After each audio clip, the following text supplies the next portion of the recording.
Operation successful. Doctor বলেছে রাহাত সম্পূর্ণ বিপদমুক্ত। তোমার কাছে জীবনে দ্বিতীয়বার ঋণী হয়ে গেলাম। জানি না কোনোদিন তোমার ঋণের শোধ করতে পারবো কিনা, তবে কোনোদিন যদি কোনো দরকারে চুল পরিমাণ সহযোগিতায় আমার দরকার হয় তবে জানাবে কিন্তু। এক নিঃশ্বাসে কথাগুলো বলল মারিয়া। সাজু ভাই বলল, আমি তোমার জন্য স্পেশাল কিছু করিনি, অন্য কোনো অপরিচিত মানুষের জন্য ঠিক এতটুকুই করতাম, কিন্তু দ্বিতীয়বার ঋণী হলে কিভাবে? প্রথমবার বিয়ে করেও তুমি আমাকে রাহাতের হাতে ফিরিয়ে দিয়েছো, আর এখন দ্বিতীয়বার তার জীবন বাঁচিয়ে ফিরিয়ে দিলে। জীবন বাঁচানোর মালিক আল্লাহ। আচ্ছা, তুমি হাসপাতালে থাকো, আমি একটু পরে বের হব, কক্সবাজার যাচ্ছি, তাই যাবার সময় তোমার সঙ্গে দেখা করে যাব। আচ্ছা, তোমার আশেপাশে কেউ কান্না করতেছে নাকি? হ্যাঁ, একটা মহিলা কান্না করতেছে। হাসপাতালে সবারই তো আপনজন অসুস্থ, কিন্তু হঠাৎ করেই কক্সবাজার কেন যাও? ডাক্তারের মৃত্যুর ঘটনা নিয়ে একটু তদারকির দায়িত্ব নিতে চাই, সেখানে গিয়ে হোটেলের কিছু পর্যবেক্ষণ করব। তাছাড়া যিনি মারা গেছেন তার সেক্রেটারির সঙ্গে দেখা করতে হবে। তোমরা কিন্তু সাবধানে থাকবে, কারণ সত্যি সত্যি যদি খুনির মূল টার্গেট রাহাত সাহেব আর তুমি হও, তাহলে তো আবারও আক্রমণ হবে। আমাদের কেবিনের সামনে ও হাসপাতালের মধ্যে পুলিশ পাহারায় আছে। আল্লাহর রহমতে আমাদের কিচ্ছু হবে না, কিন্তু আমি তোমার জন্য খুব টেনশনে আছি সাজু। কেন? আমি তোমাকে চট্টগ্রামে ডেকে এনেছি, এখন আমার জন্য চট্টগ্রামে এসে তুমি যদি এখন খুনের বিষয়ে জড়িয়ে যাও, তার উপর যদি ডাক্তারের মতো তোমার উপর কোনো হামলা হয়, তাহলে আমি নিজেকে ক্ষমা করতে পারবো না। আমি তো এগুলো নিয়ে কাজ করি, আমার তো এসব করতে ভালোই লাগে মারিয়া। আমাকে নিয়ে টেনশন করো না তুমি, বরং রাহাত সাহেবের ভালো মতো যত্ন করো। সাবধানে থেকো সাজু। আচ্ছা, আমি আসতেছি হাসপাতালে। ঠিক আছে। রকি আর সাজু ভাই দুজনে ব্যাগ গুছিয়ে সন্ধ্যাবেলা বেরিয়ে গেল। সজীব তাদের সিএনজিতে উঠিয়ে দিতে এসেছে। অনলাইন থেকে সাজু ভাই টিকিট সংগ্রহ করেছে। জিএসসি মোড় থেকে গাড়ি ছাড়বে রাত 9টায়। সিএনজিতে ওঠার সময় সাজু বলল, কি রে সজীব, রুহির খবর কি? কোনো কিছু তো জানতে পারি নাই। চলছে মোটামুটি। কথা হয়তো রাস্তা পরিষ্কার নাকি ধোঁয়াশা? মোটামুটি পরিষ্কার, তবুও টুকটাক ঝামেলা। এখন কোথায় থাকে ওরা? রুহির বড় মামার সঙ্গে পাবনার ঈশ্বরদী স্টেশনে থাকে তারা। স্টেশন? সাজু ভাই কিছু বলতে চাইলো, কিন্তু সিএনজি দাঁড় করিয়ে এসব আলোচনা করা ঠিক নয়, তাই পরে এসব নিয়ে কথা হবে বলে বিদায় নিল। সিএনজি তাদের নিয়ে অ্যাক্সেস রোড দিয়ে আগ্রাবাদ শিশু হাসপাতালের দিকে এগিয়ে যাচ্ছে। হাসপাতালে ঢুকেই সিঁড়িতে ব্যবস্থাপনা পরিচালকের সঙ্গে দেখা হয়ে গেল। আরে সাজু সাহেব, কি অবস্থা? আপনার রুগী তো বিপদমুক্ত। জি শুনেছি, বাইরে থেকে ডাক্তার এনে চিকিৎসা করানোর জন্য মেলা মেলা ধন্যবাদ। কি যে বলেন, হাসপাতাল পরিচালনা করি, তাই ওটা আমার দায়িত্ব। ধন্যবাদ দিবেন না। আমি একটু খুন হওয়া ডাক্তারের কেবিন থেকে ঘুরে আসতে চাই। ওটা অবশ্য ওসি সাহেব বন্ধ করতে বলেছেন, তবে আপনি যেহেতু চাচ্ছেন তাহলে চলুন। আবারও মেলা মেলা ধন্যবাদ। কেবিনে ঢুকে সাজু ভাই অনেকক্ষণ ধরে চারিদিকে খুঁটিয়ে খুঁটিয়ে দেখলো। মাঝে মাঝে পরিচালকের দিকে আর চোখে তাকাচ্ছে। লোকটার আচরণ কেমন স্বাভাবিক মনে হচ্ছে না। তার উপর নজর রাখতে হবে। যেহেতু হাসপাতালের মধ্যে খুন হয়ে গেছে, সেহেতু ভেতরে কারো নিশ্চয়ই যোগাযোগ থাকা স্বাভাবিক ব্যাপার।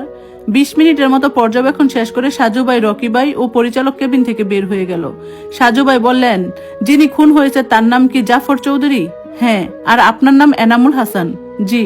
আচ্ছা ঠিক আছে, ভালো থাকবেন, পরে আবার আপনার সঙ্গে দেখা হবে। রাহাত সাহেবের বেডের উপর চুপচাপ বসে আছে মারিয়া।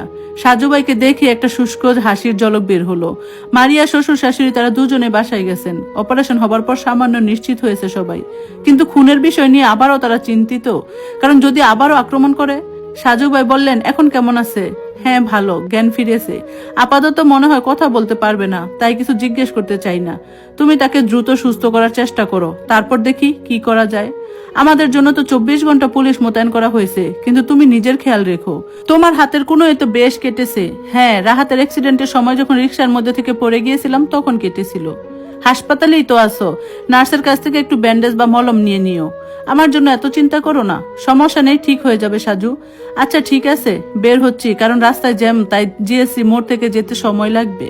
সাবধানে থেকো। তাদের দুজনের শেষের কথাগুলো একসময় স্বামী স্ত্রী সম্পর্কের একটা টান বের করে দিল। সেটা হয়তো অসুস্থ রাহাত সাহেব বুঝতে পারে নাই, কিন্তু রকি ঠিকই বুঝতে পেরেছে। সাজু ভাই আর রকি কেবিন থেকে বের হওয়ার সময় কেউ একজন দরজার সামনে থেকে দ্রুত ওদিকে সরে গেল। সাজু ভাই তাড়াতাড়ি বের হয়ে দেখলো পুরো বারান্দা ফাঁকা। গেল কোথায়? আর লোকটা কি সাজু ভাইকে ফলো করছে নাকি? কে হতে পারে সে?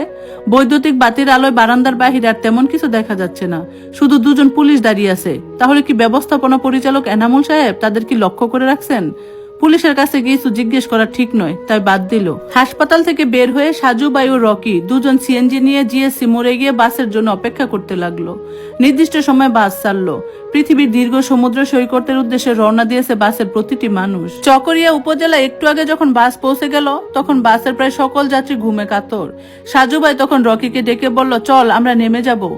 রকি অবাক হয়ে গেল, কিন্তু প্রশ্ন করে নাই, কারণ সে জানে সাজু ভাই কারণ ছাড়া কোনো কাজ করবে না।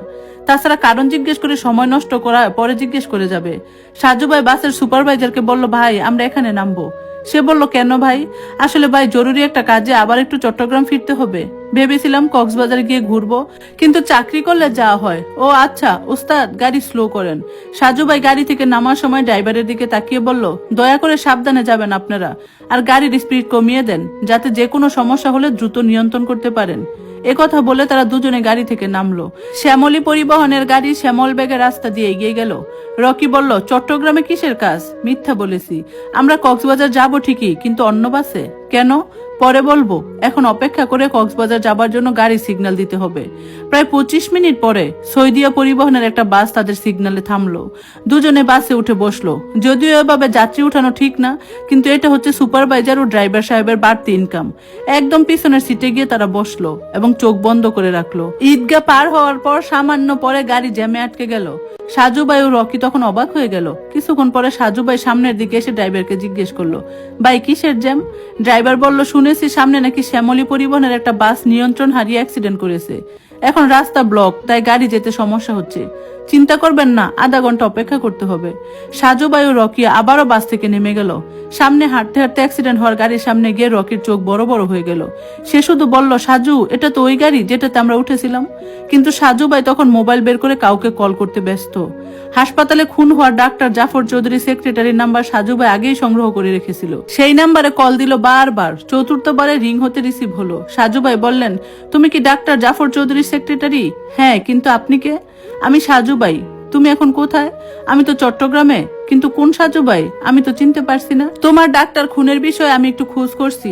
আজকে সন্ধ্যা থেকে তোমার উপর বিপদের সম্ভাবনা ছিল এবং এখনো আছে। দরজা জানালা বন্ধ করে তুমি বাড়ির মধ্যে থাকবে। আমি এখনই ওসি সাহেবকে পাঠাচ্ছি। বিশ্বাস করুন স্যার, আমার কোনো দোষ নাই। আচ্ছা, তুমি একটা সত্যি কথা বলবে? কি স্যার? তুমি গতকাল রাতে চট্টগ্রাম থেকে কক্সবাজার কেন গেলে? চুপ করে থেকো না, তোমার সত্যি কথা বলতে হবে, না হলে বিপদের শেষ নাই। আমাকে একটা লোক টাকার লোভ দেখিয়ে বলেছিল যে আমি যদি কালকে রাতে কক্সবাজার যাই তাহলে সে আমাকে 50,000 টাকা দেবে। আমি কিছুক্ষণ ভেবে রাজি হলাম। আমার খুব অন্যায় হয়ে গেছে। এদিকে স্যার খুন হয়ে গেল। বিশ্বাস করুন, আমি কিচ্ছু জানি না। টাকা আছে তোমার কাছে? হ্যাঁ। কে দিয়েছে? আমি তাকে চিনি না। আমি কালকে দুপুরের পরে তোমার সঙ্গে দেখা করব, আর ততক্ষণ তুমি ওসি সাহেবের সঙ্গে থাকবে। আমি এখনই তাকে তোমার কাছে যেতে বলে দিচ্ছি। স্যার, আমি নির্দোষ, তবুও পুলিশ কেন? তুমি বুঝবা না। আমি ফোন রাখলাম। জ্যাম শেষ হয়ে গেছে। তারা আবারও কক্সবাজার যেতে লাগলো। ওসি সাহেবের কাছে কল দিয়ে বলা হয়েছে, কিন্তু ভাব বোঝা যাচ্ছে তিনি সকাল হবার আগে হয়তো যাবেন না। রকি বলল, সাজু তুই কি জানতিস যে গাড়ি অ্যাক্সিডেন্ট করবে? না, তবে ধারণা ছিল বা সন্দেহ। কিভাবে? হাসপাতালে রাহাত সাহেবের কেবিন থেকে বের হয়ে কাউকে যেন সরতে দেখলাম। তখনই মনে হচ্ছিল কেউ অনুসরণ করছে। ভাবলাম যে সে যদি আমাকে ফলো করে, বাসের মধ্যে কোনো ধরনের গন্ডগোল করে, তাহলে তো বিপদ। সেই জন্যই তো ড্রাইভারকে সাবধানে যেতে বললাম রে রকি। দুজনে চুপচাপ। বাস যখন কক্সবাজার গিয়ে পৌঁছালো তখন সকাল হয়ে গেছে। জ্যামে আটকা পড়ে অনেকটা দেরি হয়ে গেছে। তাড়াতাড়ি একটা হোটেলে যেতে হবে। আগে একবার যে হোটেলে থেকেছি, সাজু সেই হোটেলে গেল। রকি পিছনে পিছনে হাঁটলো। সাজু ভাই ভিতরে গিয়ে রিসেপশনের রুমের বিষয়ে কথা বলছে। লোকটা তাকে আগের বারের মনে হতে তার সাথে 10 মিনিটের মতো কথা বলল, কিন্তু তারপর পেছনে তাকিয়ে দেখে রকি নেই। আশ্চর্য, সে গেল কোথায়? চারিদিকে তাকিয়ে না পেয়ে সাজু ভাই মোবাইলটা বের করলো। দেখে মোবাইলে 4 বার কল এসেছিল, কিন্তু সে রিসিভ করতে পারে নাই। মাত্র 10 মিনিটের মধ্যে কি হয়ে গেল? আবার কল করেছে। ঘটনা কি? সাজু ভাই কল ব্যাক করলো, কিন্তু নাম্বার বন্ধ। সাজুর মনটা খারাপ হয়ে গেল, আবার ভয়ও পাচ্ছে। তাহলে কি রকি? নিজের উপর রাগ হচ্ছে। পকেটে মোবাইল বাজলো, কিন্তু সে টের পেল না। কপাল। এমন সময় মোবাইল বেজে উঠলো, কিন্তু রকির কল নয়। ওসি সাহেব কল করেছে। হ্যালো স্যার, সাজু সাহেব সর্বনাশ হয়ে গেছে। মানে? ডাক্তার জাফর চৌধুরীর সেক্রেটারিকে খুনিরা খুন করে পালিয়েছে। বলেন কি? আপনি রাতে আসেননি? আর তার মোবাইলটা একটু চেক করে নিজের কাছে রাখুন তো। আমি রাতে আসতে পারি নাই, কিন্তু সকালে উঠে চলে এসেছি। তবে তাকে রাতেই খুন করা হয়েছে। সাজু ভাই মোবাইল কেটে দিয়ে দিক বেদিক শূন্য হয়ে গেল। এদিকে রকির সন্ধান নেই, ওদিকে সেই সেক্রেটারি খুন হয়েছে। তাহলে কি কক্সবাজারে আসার পথে তাদের উপর নজর আছে এখনো? রকির কথা ভাবতে গিয়ে বুকটা দুকপুক করে উঠলো সাজু ভাইয়ের। সত্যি সত্যি যদি বিপদের মুখে পড়ে তাহলে তো নিজেকে ক্ষমা করতে পারবে না। সে নিজেই তাকে সঙ্গে নিয়ে এসেছিল, তাই এখন তো সবকিছু তার নজরে রাখা উচিত ছিল। হোটেলের সামনে দাঁড়িয়ে কিছুক্ষণ এদিক সেদিক তাকিয়ে মাথা ঠান্ডা করলো। বাস থেকে নামার পর কে তাকে দেখেছে সেটা মনে করতে চেষ্টা করছে সাজু ভাই। হোটেলের রিসিপশনের লোকটা তার পেছনে এসে বলল, কোনো সমস্যা ভাই? আমার সঙ্গে আমার বন্ধু ছিল, কিন্তু এখন তাকে কোথাও খুঁজে পাচ্ছি না। আমি এমনিতে একটা সমস্যার সমাধান করতে ঘুরছি, তাই আমাদের পদে পদে বিপদ। তাহলে তো সমস্যা মনে হচ্ছে। আচ্ছা, আপনি কি তার নাম্বারে কল দিয়েছেন? রকি নিজে আমাকে কল করেছে, কিন্তু আমি তো রিসিভ করতে পারি নাই। এখন নাম্বার বন্ধ। খুবই টেনশনের বিষয়। আচ্ছা, কক্সবাজারে গতকাল একটা হোটেলে একজন ডাক্তারের উপর আক্রমণ হয়েছে। ভাই, আপনি কি সেই হোটেলের লোকেশন বলবেন প্লিজ? এখান থেকে 10 মিনিটের মতো হাঁটলে আপনি সেই হোটেলে যেতে পারবেন, হোটেল রুমিলা। আমি একটু সেখানে যেতে চাই, কিন্তু আপনার বন্ধু নিখোঁজ। এদিকে আপনার সারা রাতের জার্নি আর ক্লান্ত। যদি বিশ্রাম করেন তাহলে কিন্তু খুব ভালো হতো। আর আপনার বন্ধু ফিরে আসবে বলে মনে হচ্ছে। আমার মনের কথা সবসময় মিলে যায়। সাজু ভাই কিছু একটা বলবে, ঠিক তখনই আদুরে রকিকে আসতে দেখা গেল। সাজু ভাই দ্রুত রকির কাছে এগিয়ে গিয়ে বলল, তুই ঠিক আছিস? হ্যাঁ, কেন, কি হয়েছে? আর তোকে কল দিলাম, তুই রিসিভ করলি না কেন? দেখতে পাইনি, কিন্তু যখন দেখছি তখন তো তোকে পাচ্ছি না। কল দিলাম, নাম্বার বন্ধ। কোথায় গিয়েছিলি? আর নাম্বার বন্ধ কেন? মোবাইলে মাত্র 2% চার্জ ছিল, তাই কল দেওয়ার পরে বন্ধ হয়ে গেছে। সারা রাত বাসের মধ্যে না ঘুমিয়ে মোবাইলে শুধু অনলাইনে গেমস খেলবি, তাহলে তো চার্জ শেষ হবেই। রাগিস কেন ভাই? কইছিলি তুই? একজনকে ফলো করতে করতে একদম তার সঙ্গে অনেক দূর চলে গেলাম। কার পিছনে? আগে রুমে গিয়ে মোবাইল চার্জে দেব, তারপর বাথরুমে যাব, তারপর বিষয়টা নিয়ে কথা বলবো। অনিচ্ছা সত্ত্বেও সাজু ভাই কৌতূহল দমে রেখে রকিকে নিয়ে রুমে গেল। তারপর ফ্রেশ হয়ে রকির কাছে জিজ্ঞেস করলো, এবার বল দোস্ত, তুই যখন গেট দিয়ে ঢুকছিলি তখন হঠাৎ করে রাস্তায় 3টা মেয়ে একসঙ্গে হাঁটতে দেখি। খুব পরিচিত মনে হচ্ছিল বলে আরেকটু নিকটে সরে গেলাম। তারপর কিছুক্ষণ পর বুঝতে পারছি ওটা টিকটকের সেই লামিয়া মুনতাহা আর তার সঙ্গে তার 2 বান্ধবী, যারা প্রায় সময় লামিয়ার সঙ্গে ভিডিও করে। তুই জানিস আমি কতটা টেনশনের মধ্যে পড়ে গেছিলাম। সরি বন্ধু। আচ্ছা, তৈরি হয়ে নে, এখনই নিচে গিয়ে নাস্তা করে ডাক্তার সাহেবের আক্রমণ হওয়া হোটেলে যাব। এখনই? হ্যাঁ, কারণ বেশিক্ষণ সময় কক্সবাজারে থাকা হবে না রকি। চট্টগ্রামে কাজ আছে, আজই ফিরতে হবে। এখনো বলতে পারি না, কিন্তু হোটেলে গিয়ে সেখানে কিছু তথ্য নেব। সিসিটিভি ফুটেজ যদি থাকে তাহলে সেগুলো চেক করব। তারপর যদি প্রয়োজন মনে হয় তবে থাকবো, না হলে আজকে চট্টগ্রামে ব্যাক করব। আমি আরো ভেবেছিলাম তোকে নিয়ে একটু হোটেলে রুমিলায় যাব। কোন হোটেল? হোটেল রুমিলা। আমি তো সেখানেই যাব, কারণ সেই হোটেলে ডাক্তারের উপর আক্রমণ হয়েছে। বলিস কি? কিন্তু লামিয়া ও তার বান্ধবীরাও তো সেই হোটেলে আছে। আমি তাদের পেছনে পেছনে হোটেল পর্যন্ত গেছিলাম, তখন হোটেলের নামও দেখলাম। এত সকালে তারা বাহিরে ছিল? হ্যাঁ। দেখতে কেমন? চেহারা দেখতে পারি নাই, সেই টিকটকের মতো বোরখা পরে হিজাব দিয়ে মুখ ঢাকা। তুই চিনলি কিভাবে? তাদের সেই বোরকা আর হিজাবের স্টাইল সব দেখে মোটামুটি নিশ্চিত। তাহলে আর দেরি না করে চুপচাপ রুমিলায় যেতে হবে। চল তাড়াতাড়ি। নাস্তা করে দুজন একসাথে হাঁটতে লাগলো। সব কেমন যেন আতঙ্কিত মনে হচ্ছে। সাজু ভাইয়ের কাছে বারবার মনে হচ্ছে তাকে কেউ গভীরভাবে চোখে চোখে রাখছে, কিন্তু আশেপাশের কাউকে তার সন্দেহ হচ্ছে না। যখনই কাউকে সন্দেহ করতে যাবে ঠিক তখনই সে গায়েব হয়ে যায়। হোটেলের সামনে আসতেই রকি ব্যস্ত হয়ে সাজু ভাইকে বলল, দোস্ত, ওই যে লামিয়া। সাজু ভাই দেখলো সত্যি সত্যি পরিচিত চোখ জোড়া হিজাবের ফাঁক দিয়ে দেখা যাচ্ছে। আরো কিছু কাছে গিয়ে মাত্র 5-6 ফিট স্থান দূরত্ব রেখে এক দৃষ্টিতে তাকিয়ে রইল কিছুক্ষণ। লামিয়া এবং তার বান্ধবীরা অবাক হয়ে গেল। নিজেদের মধ্যে মুখ চাওয়াচাওয়ি করে লামিয়া বলল, কিছু বলবেন? সাজু ভাই বলল, কত কিছুই তো বলার জন্য অপেক্ষা করে আছি, সেগুলো শোনার কি সময় হবে তোমার? সরি, বুঝতে পারছি না। তোমার নাম লামিয়া মুনতাহা, তাই না? হ্যাঁ। আপনি কে? আমার নাম সাজু, সবাই সাজু ভাই হিসেবে চেনে আমাকে। কিন্তু আমার কাছে কি? কত মাস ধরে তোমাকে টিকটকের মধ্যে দেখি আমি তোমাকে খুঁজছি, জানো? আজব তো, আমি কিভাবে জানবো? ও হ্যাঁ, তাই তো, তুমি কিভাবে জানবে? আর কিছু বলবেন মিস্টার সাজু ভাই? গানে গানে বলবো মানে কি? আচ্ছা বলেন শুনি। তোমার প্রেমে পড়েছি আমি, দোষ হলে ক্ষমা করে দিও। যদি নির্দোষ হই তবে ভালোবেসে আমায় আপন করে নিও। কি পাগলের কবলে পড়লাম রে বাবা! এমন করে আজব কর্মকাণ্ড আর কেউ করে নাই। হ্যাঁ, করে নাই এবং করবেও না, কারণ তোমার জন্য একজনই পাগলামি করবে, আর সে হচ্ছে সাজু, ওরফে সাজু ভাই। মাথাটা পুরাই নষ্ট হয়ে গেছে। আমি তোমার প্রতিটি ভিডিও দেখি, সব সময় সুন্দর মন্তব্য করে তোমার দৃষ্টি আকর্ষণ করার চেষ্টা করি, শুধু তোমার সন্ধান পাবো বলে। তো এখন তো পেয়েছেন, স্বাদ মিটেছে। যদি সারা জীবন একসঙ্গে থাকার জন্য হাতটা বাড়িয়ে দেই, গ্রহণ করবে? আশ্চর্য ব্যাপার, আপনাকে চিনি না জানি না আর হুট করে এসে 5 মিনিটের মধ্যে আপনি আমাকে সারা জীবনের একসঙ্গে থাকার প্রস্তাব দেন। আচ্ছা সরি, তাহলে পরিচয় যখন হয়েছে তখন ঠিকই তোমার সঙ্গে বারবার দেখা হবে।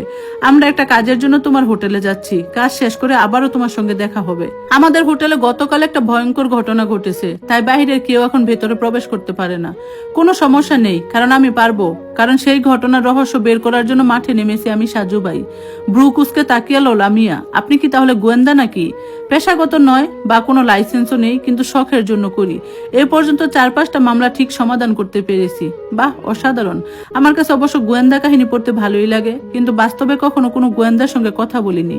আচ্ছা, ভালো থেকো, আবার দেখা হবে। শেষ মুহূর্তে একটা ভাব নিয়ে লামিয়া সামনে থেকে চলে এলো সাজুবাই ও রকি। লামিয়া মনে হয় কিছুটা অবাক হয়েছে, না অনেকটা অবাক হয়ে গেছে সে। তার এই জীবনে সে এভাবে কোনো ছেলেকে তার সঙ্গে কথা বলতে দেখেনি, দেখবে কিভাবে, কারণ সে বিগত 4 বছর ধরে কখনো মুখ খোলা রেখে বাহিরে আসে না। চট্টগ্রামে ওসি সাহেবের কাছে কল দিয়ে তারপর কক্সবাজারের এক পুলিশের সাহায্য নিল সাজুবাই। সে দারোগার সঙ্গে হোটেলের মধ্যে প্রবেশ করে কিছুক্ষণ চতুর্দিকে হাঁটলো।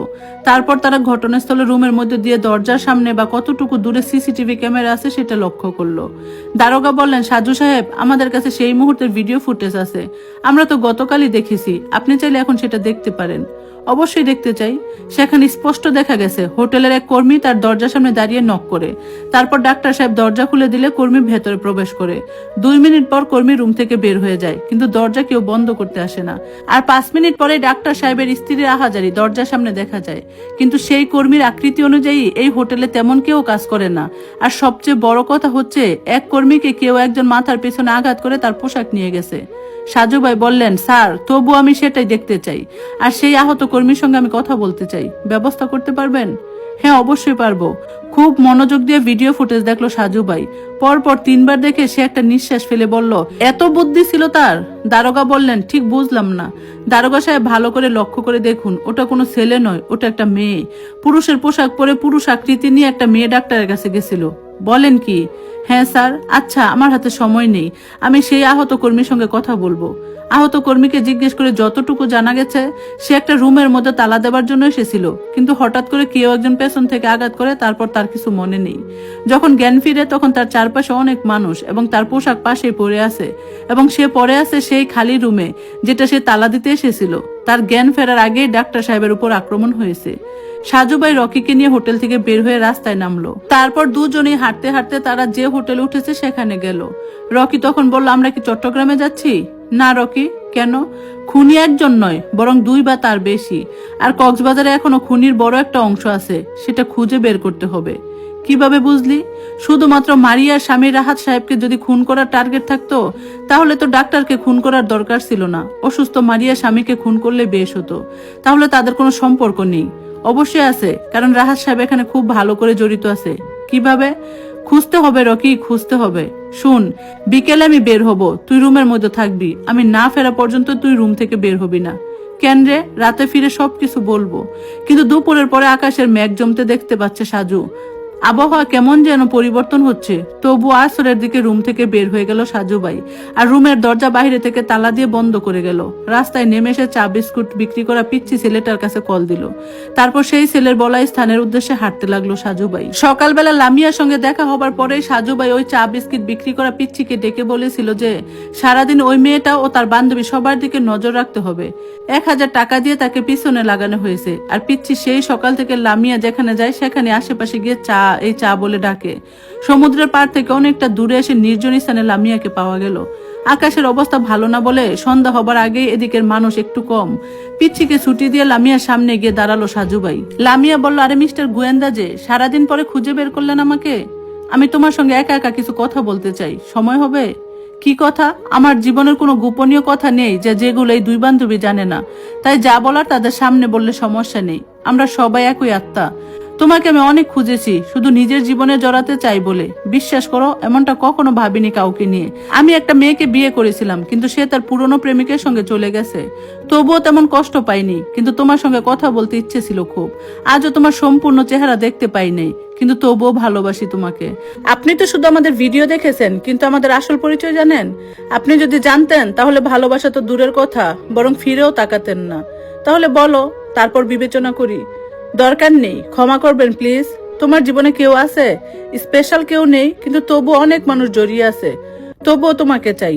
বললাম তো, আমার আসল পরিচয় পেলে খুব ঘৃণা করবেন আমাকে। একটু ঘৃণা আসবে না, কথা দিচ্ছি। এতটা কনফিডেন্স? হ্যাঁ, নিজের উপর বিশ্বাস। যদি সত্যি পরিচয় পাবার পর আপনার চোখে ঘৃণা দেখা যায়, তাহলে কি করবেন? কোনোদিন সামনে আসবো না, আর তোমার টিকটক আইডি থেকে বের হয়ে যাব। লামিয়া তখন তার বান্ধবীদের সামনে যেতে বলে নিজে দাঁড়িয়ে রইল। সাজু ভাই বলল, বলো কি বলতে চাও? আমি কোনোদিন নিজের মুখ বের করে ভিডিও করি না, কেন জানেন? না তো, কারণ এই ভদ্র সমাজ আমাকে তাহলে চিনে ফেলবে। মানে, সমাজে যত ভদ্রলোকের সারি আছে, তাদের মধ্যে কিছু কিছু মুখোশধারী আছে। তারা রাতের আধারে নিবৃত্ত টাকার বিনিময়ে কিছু মেয়েদের কিনে নেয়, সারা রাত তাদের নিয়ে ফুর্তি করে, আর সকাল হতে তাকে ছুঁড়ে ফেলে দেয়, ভদ্রতার মুখোশ পরে মিশে যায় ভদ্র সমাজে। আমি সেই মুখোশধারী রাতের টাকায় কেনা পণ্য। তারা যেন দিনের বেলায় অনলাইনে আমাদের মুখ চিনতে না পারে, তাই মুখ ঢাকা থাকে। আমিও তাদের মতো মুখোশ পরে চলাচল করি। কেউ জানে না রাতের আধারে আমাকে নিয়ে কত পুরুষ মেতে ওঠে আনন্দে। একটানা কথাগুলো বলে সাজু ভাইয়ের দিকে মুখ তুলে তাকিয়ে রইল লামিয়া। সাজু ভাই তখন যেন হারিয়ে গেল ভিন্ন জগতের মধ্যে। তারপর অনেক কষ্টে বলল, তার মানে তুমি পতিতাবৃত্তি করো? হ্যাঁ, আপনার চোখে অজস্র ঘৃণা দেখতে পাচ্ছি, তাই আশা করি আপনার কথা রাখবেন। আপনি ভালো থাকবেন সব সময়। আর যদি কখনো কোনো সময় রাতের আধারে দরকার হয়, তাহলে ডেকে নিবেন। টাকার রেট একটু বেশি। তুমি কি সকল পেশার মানুষের সঙ্গে থাকো? হ্যাঁ, ব্যবসায়ী থেকে শুরু করে ডাক্তার বলো, ইঞ্জিনিয়ার বলো, প্রফেসর বলো, পুলিশ বলো, আর যত মানুষ বলো। ডাক্তারের সঙ্গে যোগাযোগ হয়? হতেই পারে। হা হা হাসি দিল। লামিয়া চলে গেল। একা একা মন খারাপ করে যেন নিজেকে অবিশ্বাস হচ্ছে রাজু ভাইয়ের। সে কি সত্যি ভাবছে নাকি ভুল? মাগরিবের আজান দিয়েছে অনেক আগেই। চারিদিকে কেমন ফাঁকা ফাঁকা হয়ে আছে। হঠাৎ করে একটা মাইক্রোবাস এসে থামলো তার পাশে। হুটহাট করে 4-5 জন লোক কালো মুখোশ পরে বেরিয়ে এলো। তাদের হাতে বড় বড় লাঠি জাতীয় কিছু। সাজু ভাই কিছু বলার আগেই তারা ঘিরে ধরলো। একজন তাকে হাত ধরে পিছনে মুড়ে রাখলো, আর একজন একটা কাপড় দিয়ে মুখ চেপে ধরলো। বাকি দুজন হাতের লাঠি দিয়ে ক্রমাগত আঘাত করে যাচ্ছে। প্রচুর ব্যথায় চিৎকার করতে গিয়েও চিৎকার দিতে পারলো না। তীব্র কষ্টগুলো তখন চোখের পানি দিয়ে বের হতে লাগলো। এক সময় থমকে গেল লাঠি চার্জ। ততক্ষণে বালুতে লুটিয়ে পড়ছে সাজু ভাইয়ের শরীর। ধন্যবাদ সবাইকে এতক্ষণ গল্পটা শোনার জন্য। গল্পটা কেমন লাগলো অবশ্যই জানাবেন, আর ইনশাল্লাহ খুব দ্রুত বাকি অংশ শেয়ার করবো। আজকের মতো আল্লাহ হাফেজ।